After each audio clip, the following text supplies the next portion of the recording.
3. And it seemed like life changed for good at that point in time. We were fortunate to do a lot with her family, our family and her family. We skied together, we went to cabin together. There was one time we were at Wacky Point together, and it just was pure enjoyment. And separate from my children, the two most loving children that I've ever known and that I would have in daughters in a second are Allison and Lindsay. When I think of Allison, I just think of her energy, her feistiness, how feisty she was, how beautiful she was, and the beauty not in just appearance, which she obviously had, but just her empathy with people, her ability to relate to people. As somebody said, in her neighborhood, she got to know everybody. As the gentleman out when we were watching the sunset said, she was a beautiful person. And just how in-depth she was. I would also say that entertaining was one of my favorite adjectives for Allison. She entertained me at all times. So much of it that you've heard from her parents. I loved her to death, but man, I'm glad I was not her parent.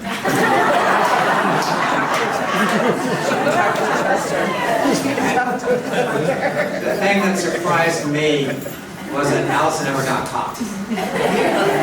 You're obviously much more stupid than we.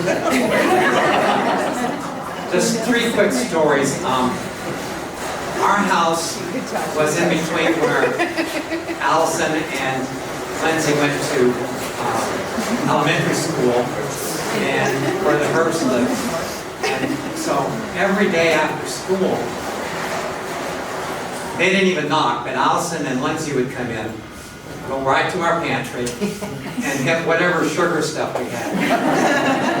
And hang out for about 10 minutes, hey Sue, and they would eat this. And I know when they got home, they had to be on these sugar highs. I don't think we ever told them. But it was just like, hey, we're stopping by. As Allison got older, there was a show called Sex in the City. Oh, perfect. And for whatever reason, Allison was not able to watch that at her house. So she chose to have the towels on Sunday evenings, I think it was, and watch Sex in the City, she would call ahead. And so I can't tell you how awkward it was to sit with my wife and Allison, hearing them talk about Sex in the City and all the issues. I would sometimes try to, I've got some things to do, and I'll say, it's only a few more minutes, come back. One of the last things that I was really able to spend a lot of time with Allison, Sue's mother was in her early 90s, and we were out in our front yard one time, just enjoying, it was a beautiful spring day, and Allison drove by. I have no idea where she was going, and she turned around and came back and sat down on the lawn with us and started visiting and said, hey, let's go get some In-N-Out burgers. So she jumped back in her car, got In-N-Out burgers, and she sat with my wife, my mother-in-law again, who was in her early 90s, and then 2 little tiny grandkids for the next 2 hours and just talked and visited.